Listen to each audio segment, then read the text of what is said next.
진보 보수를 나누면서도 계엄 국면에서 보수 정당이 보인 그 행태가 대표님이 생각하시는 오리지널 보수, 찐 보수당이면 저렇게 할까라는 생각도 많이 하게 된 것 같고, 또 더 진보적인 입장에서는 저 여당이 진짜 진보 정당인가?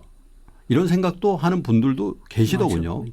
그래서 진짜로 이게 보수는 뭐고 진보란 뭔가에 대한 명확한 어떤 개념 정의가 있으면 이게 진짜다 가짜다를 구분을 할 것 같은데요. 지금 중대한 지금 변화가 한국 사회에서 일어나고 있는데, 특히 보수에서 예. 이 진짜 보수와 가짜 보수가 지금 싸우고 있습니다. 예. 진짜 보수와 가짜 보수를 나누는 건 뭐냐면은 예. 현 시국에서는 두 가지예요. 윤석열의 계엄 선포에 찬성한 사람은 이 가짜 보수거든요. 그다음에 윤석열이 지금 퍼뜨린 부정선거 음모론에 예. 찬성하면은 이 가짜 보수입니다. 예. 왜냐하면 하나는 헌법을 부정하고 예. 또 하나는 사실을 부정한 거 아닙니까? 예. 보수는 3대 조건이 있어요. 예. 사실을 존중해야 되고 법을 지켜야 되고 자유를 보호해야 된다. 네. 사실, 법치, 자유. 예. 이거는 세계 어느 나라도 지켜야 할 보수의 불변의 가치예요. 그런데 지금 국민의힘의 다수는 예. 뭐 18명 그 표결에 참석했던 사람 빼고는 예. 다 위반했잖아요. 그 순간 국민의힘은 정당으로서 영원히 망가져 버린 거죠. 거기서 아직 헤어나지를 못하고 있지 않습니까? 예. 그런데 거기에 연동돼 가지고 보수도 지금 분열돼 있습니다. 보수도 보수를 분열시키는 가장 중요한 게 부정선거 음모론이거든. 예. 부정선거 음모론에 넘어간 보수는 이 맨정신 보수가 아니잖아요. 그 사실을 부정하니까. 사실을 부정하니까. 예. 심각한 문제입니다. 어허. 그래서 지금 국민의힘 전당대회도 그렇고 보수층에서의 지금 일종의 노선 투쟁이 벌어지고 있거든요. 예. 예. 근데 부정선거 음모론을 믿는 사람과 안 믿는 사람이 만나서 느끼는 어떤 그 갈등은 좌우보다 더 심합니다. 그런데 물론 길게 보면은 부정선거 음모론이라는 거짓말이 오래 가지는 못해요. 네. 그러나 단기적으로는 이게 보수를 분열시키고 보수를 격화시키고 예. 보수가 역사의 낙오자가 되도록 만들고 있죠. 그래서 이것은 한국 보수가 철저한 반성과 노선 투쟁을 통해서 다시 건강한 보수로 돌아가야 됩니다. 그러니까 윤 의견이 아니고 보수 의견이 돼야지. 그래서 지금 국민의힘 전당대회가 이상한 사람을 당대표나 최고위원으로 뽑으면은 이거는 윤 의견이 당되는 거예요. 그런데 한국의 보수는 이게 굉장한 보수 세력입니다. 한국의 보수를 족보를 만든다면 이승만의 자유민주주의 체제의 건국정신, 박정희의 근대화, 그리고 노태우, 김영삼의 민주화, 이게 한국 보수의 전통입니다. 그리고 정통이죠. 그런데 이런 굉장한 역사를 만들어낸 한국의 보수가 윤석열, 전한길 이런 사람으로 대표되면 되겠느냐 이거예요. 그런데 제가 정말 궁금한 게요. 지금도 뭐 그 전 대통령을 지지하고 옹호하는 분도 간혹 있습니다만은 어쨌든 전 국민의 선택을 받았어요. 물론 근소한 차이긴 하지만 저는 정치적인 격변기마다 우리 국민들이 아주 절묘한 그죠? 민심을 발현해 가지고 그때 맞는 리더를 뽑았다라고 생각해 왔는데 어쩌다가 2022년에는 그런 엉뚱한 실수를 하게 됐을까요? 그게 좀 미스테리예요. 그게 참 근데 그걸 실수라고 봐야 될지 그건 조금 차악 정도는 되는 건지는 조금 더 시간이 걸리는데 보수가 잘못한 것은 윤석열 대통령을 지지한 것은 그 상황에서는 그건 비난을 할 수가 없어요. 문제는 그 뒤에 윤석열 대통령이 잘못할 때 침묵한 거. 이때부터 책임이 생기는 거예요. 첫째, 청와대를 버리고 국방부로 옮기는 과정. 이건 절대로 있을 수 없는 과정이거든요. 그냥 주술에 취한 듯이 2달 만에 옮겨버렸잖아요. 그죠? 이게 얼마나 어마어마한 일이냐면은 대통령 중심제 하에서 대통령 부가 있는 데는 거의 국가의 중심입니다. 그게. 네. 그럼 미국에서 새로운 대통령이 뽑혀가지고 나는 백악관 들어가기 싫으니까 난 펜타곤 가겠다. 말도 안 되는 거죠. 2달 만에 펜타곤 비워 이러는 거하고 마찬가지 아닙니까? 그건 있을 수가 없는 일이죠. 그런데 제가 그렇게 하는 것도 경악이었지만은 예. 거기에 대해서 보수 언론과 보수 지식인들이 비판을 하지 않는 거예요. 누군 뭐 명당이라고 그러던데요. 그래서 저는 그때 이미 윤석열 대통령에 대해서 신뢰를 잃었어요. 그 다음에 그 몇 달 뒤입니다. 예. 자기를 대통령으로 만드는 1등 공신 이준석 대표를 몰아내더라고. 예. 내부 총질자라고 그러면서 몰아내는 과정에서 몇 개월 동안 또 법정으로 가고 해가지고 사람들을 짜증냈는데 이게 윤석열 몰락의 결정타입니다. 왜냐하면 0.73%로 아슬아슬하게 이길 수 있도록 만든 게 20대 30대의 남자표 네. 상당한 중도 그다음 보수를 연합해가지고 그건 사실이죠. 만들었는데 예. 이준석을 핍박하니까 젊은 표가 중도 표가 떨어져 나가 버렸어요. 그래서 윤석열 지지율이 50%대에서 20% 초반으로 떨어졌습니다. 예. 그 사태를 겪으면서 예. 거기서 회복되지 못하고 작년 총선을 치른 거예요. 예. 거기서 이미 진 겁니다. 그리고 정치적으로 이런 자충수가 어디 있습니까? 자기의 지지 기반을 아주 고이 관리를 하면서 키워야지. 정치적 자살을 한 거예요. 그리고 작년 2월 6일 의과대학 정원 2,000명 늘리는 발표. 네. 그게 의료 대란으로 가버렸잖아요. 의사표가 떨어져 나와가지고 그것 때문에 수도권에서는 몇십석 날라갔거든. 근데 그것도요. 그때 당시에는 정치공학적으로 그거를 총선에 활용한다라고 낸 계책이었다고 맞을 겁니다. 그랬잖아요. 그럴 겁니다. 국민들이 뭐 그럴까요? 의사표 떨어져 나가도 나머지가 지지할 거다. 맞습니다. 예, 그랬어요. 관리 능력이 없다 보니까 이제 그게 우선 제가 윤석열의 몰락을 예. 예감한 거는 바로 그 사건입니다. 예. 의료 대란입니다. 이 의료 대란은 지금도 진행 중이에요. 그럼요. 그 피해는 국민들이 지금도 받고 있어요. 아니 사망률이 높아졌을 거예요. 초과 사망자가 아마 통계가 나와야 돼요. 이제 나올 겁니다. 저는 한 10,000명 된다고 봐요. 예. 그러니까 10,000명이 억울하게 죽었다 이겁니다. 그러니까요. 윤석열의 예. 비과학적인 주술적인 정책에 의해서. 예. 그런데 의사들이 이게 보수의 핵심이거든요. 세상에 자기의 지지 기반을 그렇게 공격을 해가지고 득될 일이 있습니까? 이준석 의사 다 자기 편인데. 그래서 저는 이번 계엄 사태도 그렇고 부정선거 음모론 운운하는 것도 그렇고 네. 그 원인을 집중적으로 들어가 보면은 그것은 윤석열 대통령의 음주 습성, 폭음, 술 많이 마시는 것, 그 다음에 그 부인의 주술적 영향력. 예. 제가 보기에는 부인이 갑이고 윤석열 대통령이 의리아인가 하는 생각이 듭니다. 두 사람의 관계에서 그 심리적. 그건 대부분이 그렇지 않습니까? 근데 그보다 좀 심한 것 같고. 그래서 이번 사태의 진짜 원인을 알면은 예. 좀 허무해질지도 모르겠다는 생각이 들어요.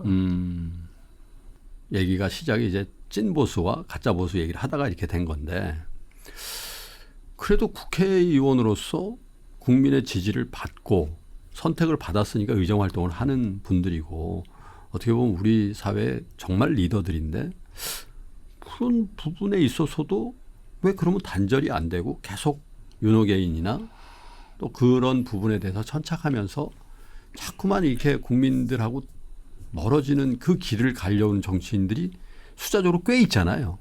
그 왜 그렇게 될까요? 왜 단절이 안 될까요? 보수는 인간관이 돌아가신 사람과 현재 살고 있는 사람과 앞으로 태어날 사람들을 서로 이어주는 전통을 존중하는 그리고 제도를 만드는 사람들이 보수예요. 예. 그래서 이 보수는 문명 건설 세력입니다. 예. 문명이라는 것은 좋은 제도가 만들어져야 문명이 되는 것 아닙니까? 음. 의료보험이라든지 군대라든지 헌법체제라든지 인프라라든지 이게 다 문명이에요. 예. 좋은 제도예요. 그런데 한국의 보수 세력은 이승만 박정희 쭉 이렇게 이어지면서 욕을 먹어가면서도 좋은 제도를 만든 사람들입니다. 좋은 제도. 그래서 저는 한국의 보수는 문명 건설의 챔피언이에요. 그런데 결정적인 결함이 하나 있어요. 한국의 보수는. 예. 그게 한미동맹에 너무 의존하다가 예. 자주국방 의지를 포기했어요. 보수가. 보수가. 예. 자주국방을 포기한다는 것은 뭐냐 하면은 삶의 의지를 포기하는 거하고 마찬가지입니다. 예. 그런데 가난한 나라는 미국에 의존해가지고 국방을 지킬 수가 있어요. 그러나 한국은 부자 나라가 됐잖아요. 우리가 돈을 더 많이 쓰면 될 것 아닙니까? 그리고 북한이 핵 개발하면 당연히 우리도 핵 개발을 해야죠. 그런데 미국이 있으니까 미국이 우리를 지켜준다. 여기에 의존하다가 노예 근성을 갖게 된 겁니다. 한미동맹이 좋은 점이 많아요.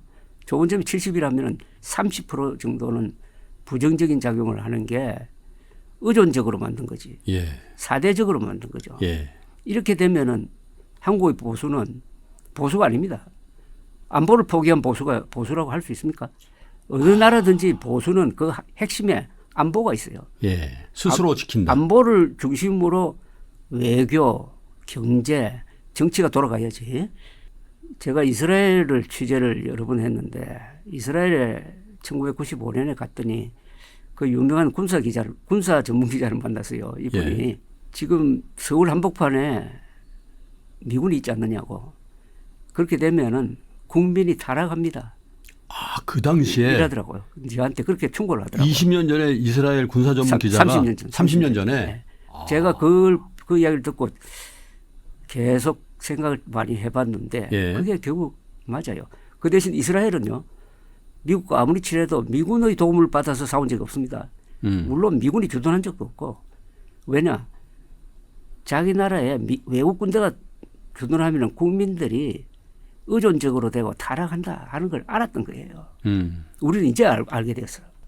그래서 한국의 보수가 가져야 될 어떤 이 애국심, 야성 같은 게 사라지고 거기에 아주 문약한 거 또는 기득권 지키는 거 이런 식으로 되어버려 가지고 지금 이 모양 이 꼴이 되고 그걸 결정적으로 보여준 게 윤석열 전 대통령인데 우리 보수가 문약하고 우리 보수가 나약해지고 타락하게 된 배경이 안보적으로 우리가 의존하는 어떤 그런 상황이 초래한 거다 이런 말씀입니다. 그럼 지금이라도 미군이 단계적이든 숫자를 줄이든 역할을 줄이든 그렇게 해야 된다고 보세요? 우리 주도가 되죠. 우리나라를 지키는데 예. 미국에 의존하고 예. 하면 되겠습니까? 북한은 북한 안에 중국군이 있습니까? 러시아 군대 있습니까?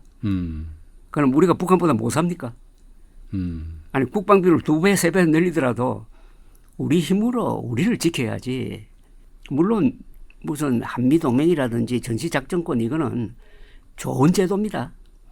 전시작전권을 만든 게 1978년인데 그리고 이것은 사실은 우리하고 전시작전권은 미군이 가지고 있는 게 아니에요. 전시작전권은 한국 대통령과 미국 대통령이 50%씩 공동 소유하고 있다고. 작전 사령관만 미군이죠. 그래서 이것은 어떤 너무 민족적 뭐 이런 시각으로 볼 건 아니에요. 기능적으로 봐야 된다. 네. 그러나 전체적으로 보면은 주한미군에 의존하고 한미동맹에 예. 너무 의존해가지고 핵 문제까지도 그 사람들 보고 풀어달라는 거 아닙니까? 핵 문제는 우리가 해결해야지. 그것까지 미국 사람들 보고 해결해달라고 하면은 네. 그때부터는 노예 근성의 소유자가 되는 거고. 아니 지렁이도 밟으면 꿈틀거린다고 하는데 한국이라는 나라가 안보를 무임승차할 생각을 가지면 됩니까? 무임은 아닙니다. 돈을 내긴 많이 돈을 내는데. 내는데 그것도 15억 달러 정도 가지고 그걸 뭐 늘리려니 그런 식으로 하니까 네. 우리가 뭐 그래요. 하여튼 그 어느 정부나 출범할 때는 뭐 정도의 차이가 있습니다만 많은 기대를 받잖아요. 그렇죠. 새 출발이니까. 그런데 이재명 정부는 전 대통령의 불법적인 계엄으로 인한 탄핵으로 예정이 없었거나 아니면 예정보다 훨씬 빨리 정부가 출범했잖아요. 그죠? 그래서 오히려 더 큰 기대가 있기도 하고 우려도 있는 것 같습니다. 대표님이 보시기에 이재명 정부가 이런 것들은 정말 조심해야 된다. 지금은 매우 지지를 받는 듯하지만 이러한 부분들을 놓치면 다시 지지율이 떨어지고 또한 그렇게 함으로써 정책의 동력을 잃을 수 있다. 그 얘기를 좀 들려주십시오. 지금 윤석열 정권을 검찰공화국으로 규정을 했잖아요. 예. 그 검찰공화국으로부터 탄압되었다. 핍박을 받았다. 견뎌냈다. 그게 이재명 대통령을 만든 하나의 큰 원동력이었어요. 근데 요사이 특검이 3대 특검이 수사를 하면서부터 예. 또 지금 검찰 개혁을 하겠다고 하는 것부터 또 사법부에 대한 압박 이런 걸 쭉 종합하면은 아니 이재명 정부도 뭐 검찰 정권 쪽으로 가는 것 아니냐 하는 인상을 주고 있습니다. 이 특검이 상당히 좀 쟁점인데요. 예. 이 3대 특검을 밀어붙인 사람들이 야당 시절의 민주당인데 집권을 했다 이거예요. 예. 보통은 특검은 야당이 원해서 되는 거거든요. 지금은 여당발 특검이라고. 그런데 특검 수사가 나는 좀 무리를 하고 있다고 봐요. 무리다. 예, 무리하는 구석이 몇 개가 있어요. 예. 예를 들면요. 평양에 드론을 보낸 거를 그걸 외환죄로 구성하려고 하는 거예요. 드론 사령관을 인신 구속했죠. 영장 청구를 했는데 기각이 됐지. 그 인신 구속 하려고 했죠. 기각이 예, 됐어요. 기각이 됐죠. 근데 이재명 대통령 만났을 때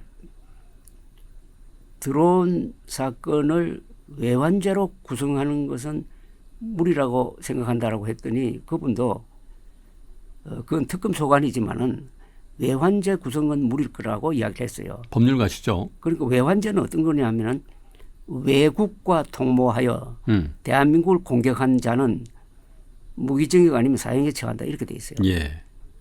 북한은 외국이 아니거든요. 그리고 북한과 통모해가지고 북한에 무인기를 보냈을 리는 만무하잖아요. 그런데 외환죄라는 도저히 성립될 수 없는 걸 가지고 수사를 시작하더라고. 법률가가 있었다면은 그렇게 안 했을 텐데 이게 정치인, 언론인이 부추긴 면이 있어요. 그래서 이 수사가 지금 좀 무리한 방향으로 가고 있고 드론 보내고 하는 것은 이 간첩 작전과 비슷해 가지고 비밀 군사 작전 아닙니까?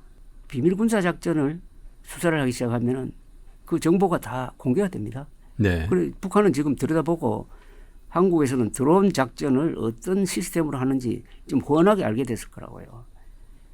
그 다음에 이런 수사를 하면은 네. 앞으로 천안함 폭침이라든지 연평도 포격과 같은 돌발 사건이 났을 때 지휘관들이 과감한 결정을 못 합니다.